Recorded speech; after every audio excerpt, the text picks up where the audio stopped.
On entend parler du Web3 absolument partout, mais au-delà du buzz, il y a une vraie transformation qui est en train de se jouer. Une nouvelle architecture pour Internet se dessine, et dans cette analyse, on va se donner un modèle mental clair pour tout comprendre en décodant ses piliers un par un. Alors qu'est-ce que ça veut dire cette phrase? C'est une citation vraiment puissante, parce qu'elle touche au cœur de la révolution Web3. La première vague d'Internet, elle a libéré l'information, elle l'a rendue accessible à tout le monde. Le problème, c'est qu'elle n'a jamais résolu la question de la confiance. On est toujours obligé de passer par des intermédiaires.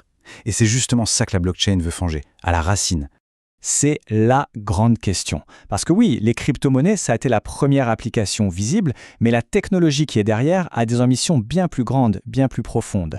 En fait, il s'agit de réinventer la façon dont la valeur s'échange, dont la propriété se prouve et même dont les communautés s'organisent. Allez, voici notre feuille de route. On va déconstruire l'écosystème Web3 pas à pas. On va commencer par les fondations, puis on verra les applications concrètes, sans oublier de parler des outils et surtout des risques à connaître pour naviguer dans cet univers. Commençons par la base de tout. Le Web3, avant d'être une histoire de technologie, c'est une réponse à un problème de confiance dans notre monde numérique. L'idée, c'est de créer une toute nouvelle couche de base pour Internet. Et le voilà, le problème fondamental d'Internet. Il a été conçu pour copier de l'information, à l'infini et gratuitement, pas pour transférer quelque chose d'unique qui a de la valeur. Résultat, pour envoyer de l'argent ou prouver un titre de propriété, on dépend d'acteurs centraux qui ajoutent des frais, des délais et des risques de censure ou de piratage. Et c'est là que la blockchain entre en jeu. C'est quoi? Imaginez un grand registre mondial, totalement transparent et impossible à falsifier. Le point vraiment crucial ici, c'est que la confiance n'est plus placée dans une institution. Elle est directement écrite dans le code et maintenue par le réseau lui-même. C'est ça l'intégrité en réseau et le pouvoir distribué qu'on voit à l'écran. Ok, maintenant qu'on a posé cette base de confiance, voyons la première chose qui a été construite dessus. La finance décentralisée, ou DeFi. Son ambition, rien de moins que de reconstruire tout le système financier, mais cette fois sur des rails ouverts et entièrement automatisés. Ce qu'on voit ici, c'est vraiment un changement de monde. D'un côté, le système traditionnel, fermé, lent, coûteux, contrôlé par quelques gardiens.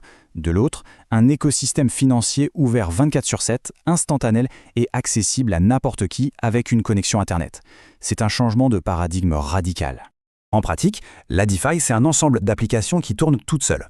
Des protocoles comme Uniswap, par exemple, sont révolutionnaires. Ils permettent d'échanger des actifs sans banque, sans courtier.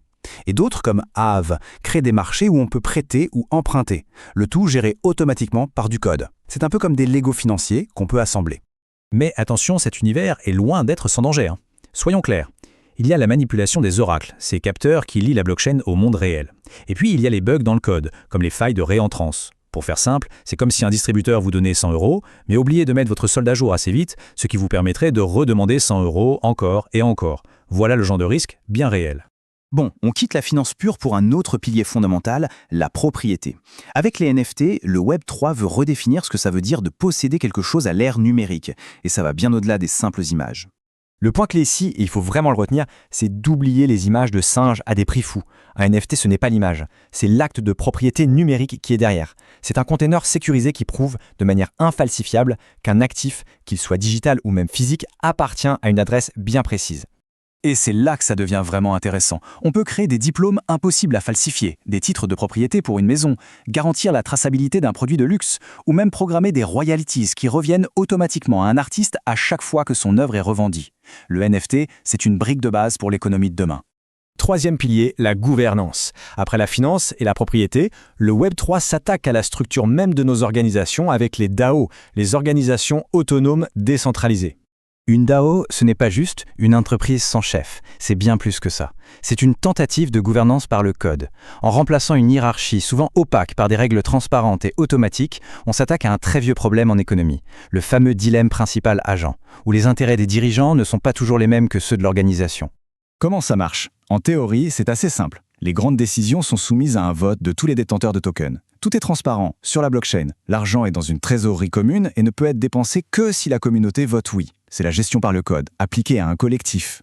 Et ce n'est pas de la science-fiction. Des projets en Afrique utilisent déjà ce modèle pour transformer l'aide humanitaire. En s'assurant que l'argent arrive directement aux bonnes personnes, sans intermédiaires potentiellement corrompus, on rend l'aide beaucoup plus efficace. C'est un cas d'usage extrêmement puissant. Voilà, on a posé les 3 grands piliers. Maintenant, on va s'intéresser aux outils qui font tourner tout cet écosystème, sans jamais oublier les dangers qui vont avec. Pour que le Web3 soit utilisable tous les jours, il faut une monnaie qui ne fasse pas le yo-yo en permanence. C'est le rôle capital des stablecoins. Ils font le pont entre la finance classique et le monde crypto en offrant une unité de compte fiable à l'abri de la volatilité extrême. En gros, il y a deux grandes familles. D'un côté, les centralisés, comme l'USDC, qui sont garantis par de vrais dollars en banque. C'est simple, mais on revient à un système où il faut faire confiance à une entreprise. De l'autre, les décentralisés, comme le DAI. Eux, ils sont créés en bloquant d'autres cryptos en garantie. Ici, la confiance n'est plus dans un auditeur, mais dans la transparence du code. Un autre outil qu'on voit partout, c'est l'airdrop. Ce n'est pas juste du marketing ou un cadeau. C'est un mécanisme de distribution très important pour lancer un réseau de manière juste et décentralisée. En donnant des jetons aux premiers utilisateurs, un projet crée instantanément une communauté qui a un intérêt à participer à sa gouvernance. Mais qui dit cadeau dit terrain de chasse pour les arnaques. La règle d'or est simple, un airdrop légitime ne vous demandera jamais votre clé privée ou d'envoyer de l'argent, jamais. Les arnaques, elles, vont tout faire pour vous inciter à connecter votre portefeuille à un site frauduleux pour le vider. La vigilance est absolument cruciale. Donc pour résumer, on voit bien que l'enjeu va bien au-delà de la spéculation. Le Web3, c'est une proposition pour une nouvelle fondation pour notre économie numérique. Une infrastructure où la vérité des échanges et de la propriété est garantie par le réseau lui-même et non plus par des tiers de confiance. La question reste donc posée. Est-ce qu'on est en train de bâtir les fondations d'un monde plus transparent, plus juste, ou est-ce que c'est une expérience fascinante, mais complexe et pleine de risques ? Une chose est sûre, les règles du jeu sont en train d'être réécrites sous nos yeux, et comprendre ces mécanismes, c'est devenu